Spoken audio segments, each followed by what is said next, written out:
Jazzcast Pros. Hey there, my graceful grinders and totally uniquers. Welcome to another live recording of the Grace and Grind podcast. I'm your podcast host and executive coach, Dr. Pamela Brown-Grinion, President and Chief Protocol Officer of Totally Unique Educational Consultants.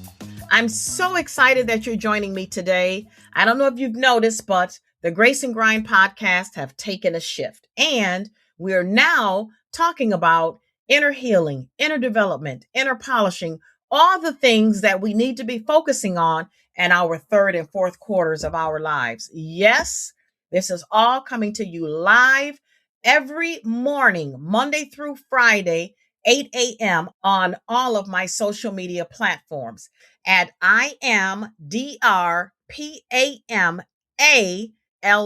That's I am Dr. Pamela. That's Facebook, Instagram, TikTok, and YouTube. Now, although we're talking about inner healing, please know that this podcast is still for educational, inspirational, and motivational purposes only. Yes, I am a trauma-informed practitioner. Yes, I am an executive coach.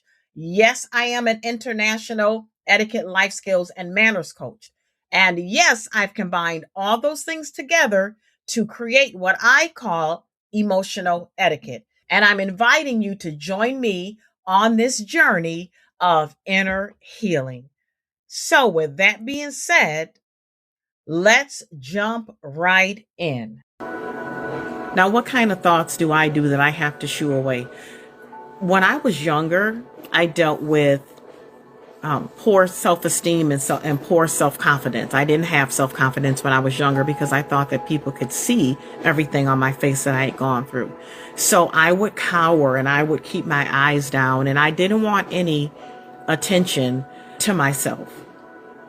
I didn't want any attention to myself. And so I would cower, or I would wear a mask of makeup and modeling and all that type of stuff, right? And I had to shift from that. And so the thoughts that come into my mind, sometimes, right? But I have the power to tell them, don't try me. Okay. Been there, done that. You can't get me with that. I get thoughts of, you're not good enough to be on Facebook Live and TikTok Live to be telling anybody anything about their life. And you know what I say? Been there, done that. You can't get me with that. Okay. And I get thoughts of, everybody can see your trauma all over your face. And then, I say to that, well, my trauma is beautiful because I've turned my pain into power. And I get sometimes, I know that you have all this education now and you're Dr. Pamela, but remember your high school counselor told you that girls like you don't go to college. And then I say, yeah, she did say that. And I can't change the past that she said that. But guess what? I did go and I went and got the highest degree in the land because she challenged me to. She challenged me. Don't ever tell me what I can't do. She challenged me to improve myself. Was I afraid to do it? Yes. Did I have imposter syndrome until I was 38 years old? Yes.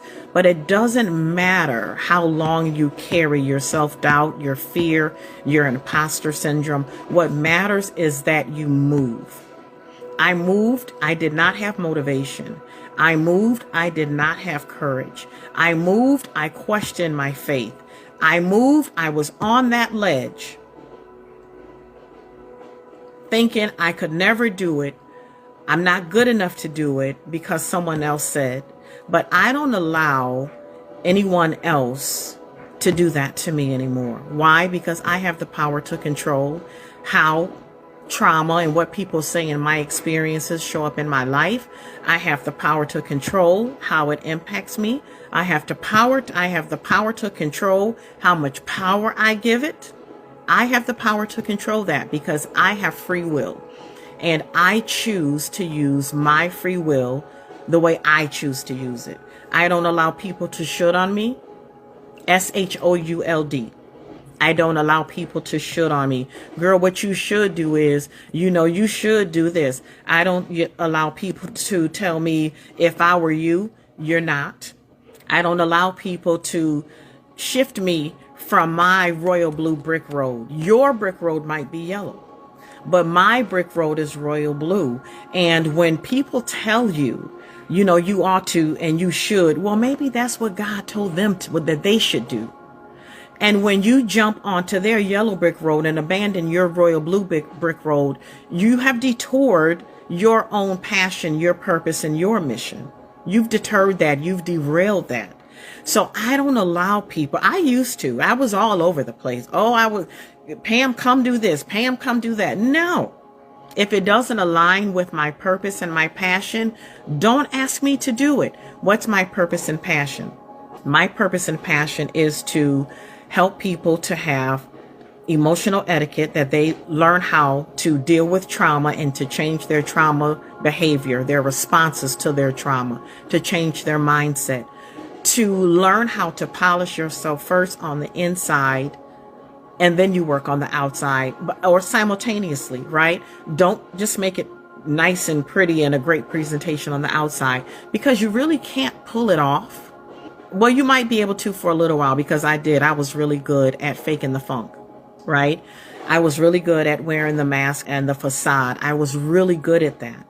But after I finished doing that, when I went home, after you leave the runway and the applause is gone. No one's applauding when you go home and you're by yourself and you're in the stillness with just you and God, right? And sometimes you're so blocked that you can't even hear from God. Well, I'm talking about me. I don't know about you guys. You guys may have lived a life where you always heard God in your ear and in your inner spirit. Well, I've had very long periods of my life where I was so blocked from trauma and pain that I couldn't even hear from God. I couldn't hear from my girlfriends. I couldn't hear it. My filter was too dirty, right? My soul wasn't free enough. So good may have been trying to penetrate my filter, but it didn't come. When it came through the filter, it was received as something else, right? It was received as something else.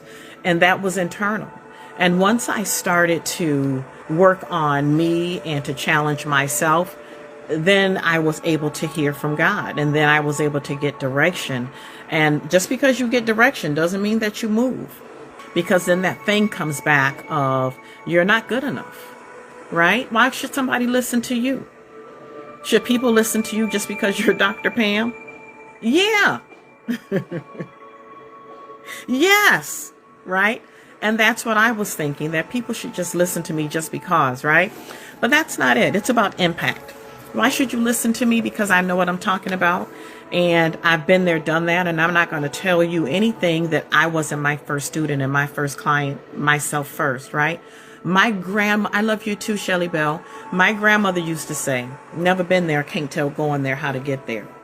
What does that mean? That means that if I haven't gone through trauma and if I haven't healed from trauma, then I shouldn't be here telling you how to heal from trauma, right? I listen to Myron Golden, and he has this thing of be, do, have, and he always says that you can't do what you haven't been. You can't do what you haven't been, right? So in other words, because I've healed from trauma, I know how to heal from trauma. I know how to help you heal from trauma, right? That's what my coaching is all about. It's trauma informed and it's grace based, right? But if I didn't go through something, I can't tell you how to get over it. It's like, because Moses made it to the promised land and part of the Red Sea, we know all about that because Moses did that. So Moses can tell, whoever wrote the story can tell us that Moses did that because that happened. Moses did that, right? So I'm the person telling you I did that. I parted my own Red Seas with the help of God, of course. Yeah, I didn't do it by myself, but I had to be very intentional. And let me just say this. This is what's coming to me now. If you feel broken, and I know a lot of women, whatever your trauma is, I don't care if you've been abused in any type of way. if you've lived through poverty and that hurt you, if you're whatever someone passed away that was really close to you, if you had a divorce, if somebody's really ill from a terminal illness, and whatever, it's all trauma, right? This is what I need to say. Whatever happened does not have to rob you of your life, right? It does not have to rob you of your life. You get to choose if, okay, I have this situation, I have this traumatic experience, like right now happening, right? I get to choose how hey, Karen, hey, Mama Karen, how you doing? I get to choose how I respond to this traumatic experience, right? So I had a memory suppressed from 40 years ago, very traumatic, something that happened to me 40 years ago in the military, right? It just came back to me about 6 weeks ago. It came back to me, right? And for a while, this thing was haunting me. Like I couldn't sleep. I didn't want to park next to trucks. Like I was tripping. And I know I'm healed and I know how to heal, right? But I went through this period of fear and tripping and crying and like, oh my God, this happened. And you know what? About a weekend, I said, okay, enough is enough, because you can't be telling people that you have the power to control how this thing shows up in your life. So I gave it space. I admitted, yes, this terrible thing happened to me in this pickup truck. It did happen. I can't change that. It's a part of my life. It happened. Okay. Now, do I stay in this place and fall back in the rabbit hole that I've worked so hard to climb myself out of? Or do I say, hey, I gave it space. I felt it. I went back into that place. I sat in the middle of the memory.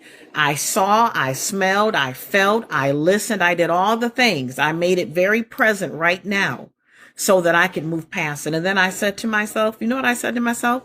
Why am I doing this? This happened 40 years ago. I got too much in front of me to do. I have too much life in front of me to live. Why am I going to allow something that happened 40 years ago to rob me of my life today, in the here and now? It's not happening right now.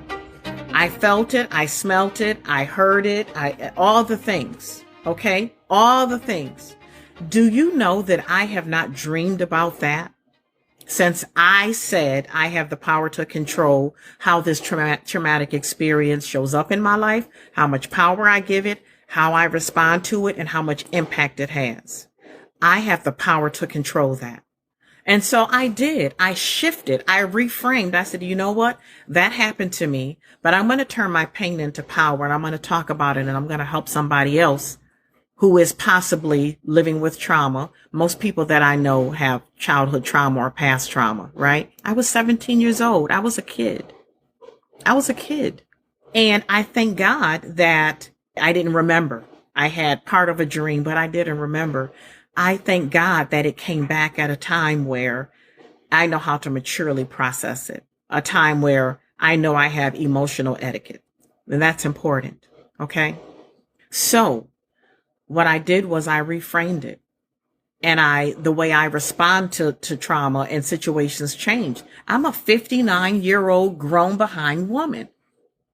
I should not still be in the space where I'm allowing my emotions to control me, like I don't have control over my emotions. And so I made a decision, and I said, you know what? Enough is enough. And my best friend Welton said, I was going to give you one more day with that foolishness. And then I was going to remind you of who you are. Okay. Thank you so much, WD, because that's what a best friend does. A best friend gives you space and then say, okay, now enough is enough. And you got to have those kind of people in your corner, right? To say to you, okay, now what you going to do? Right? That's another one of Nana's things, that wisdom, that old wisdom. Now what you going to do? What you going to do? And then my girlfriend from the military, Tanya, used to say it too. So it just was a reminder. Now what you going to do? You've sat in it. You smelt it. You remembered it. You've listened to it. You talked to yourself about it. You gave it space. You gave it the energy. And now what's next? So I reframed and I said, I choose the impact that it has on me. And the impact is not going to be me falling into the rabbit hole. The impact is not going to be me allowing it to rob me of what I got things to do. I run a business. I'm a coach. I got to help people, right? So I didn't allow it to rob me of my right now responsibilities. Okay. I didn't allow it the power that it could have had I not been in the mature emotional space that I'm in now. I do this. Okay. And so I didn't allow it to have the power. I chose the impact and I chose my response. Right? So when I say that you have the power to control how situations in your life, how you respond to it, how much impact it has, how much power you give it, you do. And at 59, I refused. Okay.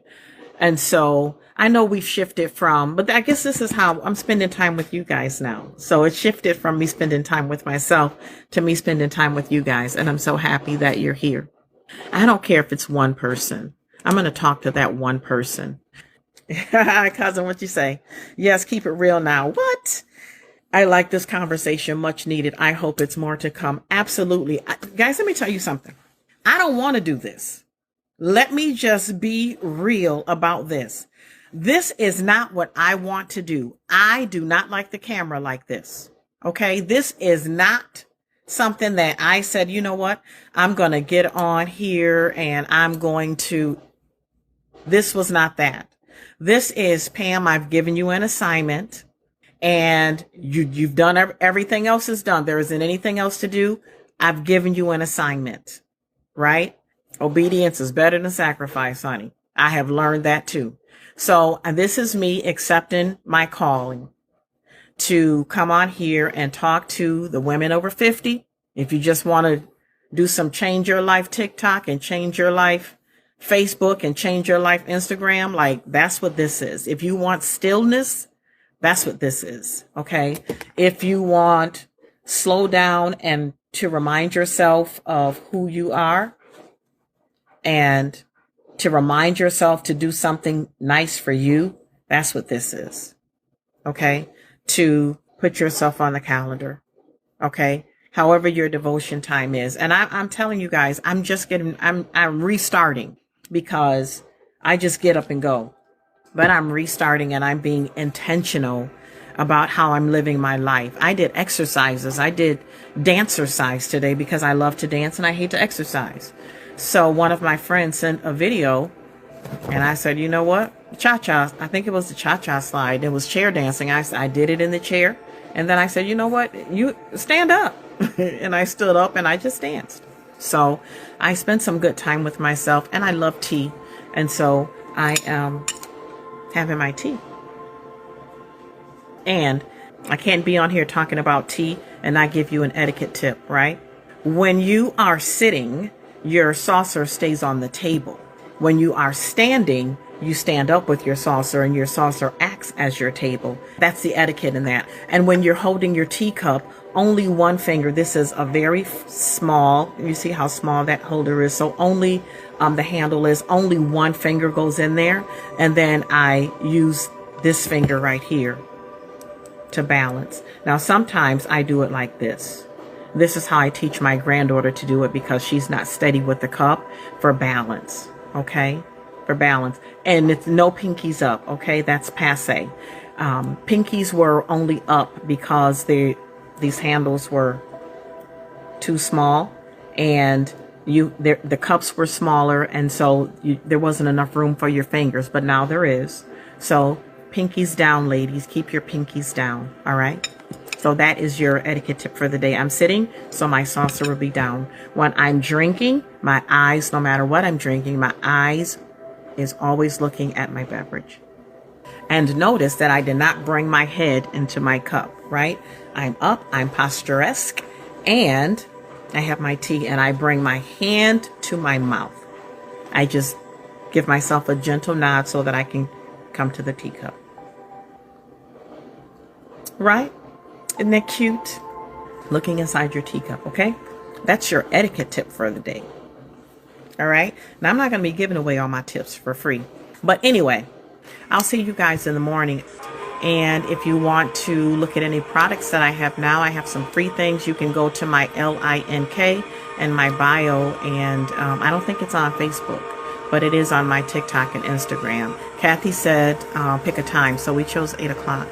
So invite somebody. Don't go on this journey alone, okay? Because we're going to be talking about healing from trauma and healing that little girl that's still living on the inside of the adult woman. If that's something that you think you need, just tell me. Just put a yes in the chat for me. That yes, I need to heal the little girl that's still living inside of my adult self. Be honest. I'm going to be honest. There are still some parts of her that I need to heal. So I'm going to be going on this journey with you. So invite someone, tell a girlfriend about this, that we're going to be meeting in the morning at 8, and we are going to be working on us internally, mindset, emotionally, spiritually, even financially, because you guys know I sell life insurance too, and I'm always talking about how to get your money right. So, and how to use life insurance to get it right. So we're just going to talk about all things female, and have some tea, have a little bit of devotion, and just chat. All right, my graceful grinders and totally uniquers.